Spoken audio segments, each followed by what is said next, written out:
இந்த படம் மற்றும் தகவல்கள் சென்னையில் அமைந்துள்ள பிரிட்டிஷ் காலத்து சிலைகளை பற்றி மிக தெளிவாக விவரிக்கின்றன. முக்கியமான வெள்ளையர் சிலைகள். Sir Thomas Munro Marina beach பகுதியில் உள்ள இச்சிலை குதிரை மீது இருக்கும் மதராஸ் கவர்னரை குறிக்கிறது.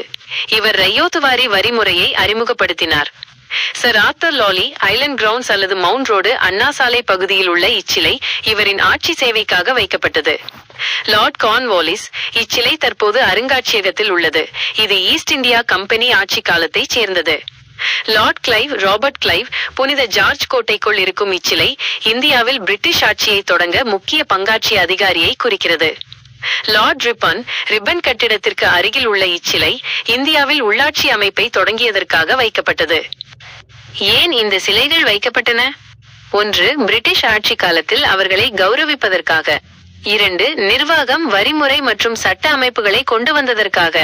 3. அக்கால அரசாங்க முடிவுகளின் அடிப்படையில். கவனிக்க வேண்டியவை. சில சிலைகள் தற்போது அருங்காட்சியகத்திற்கு மாற்றப்பட்டுள்ளன.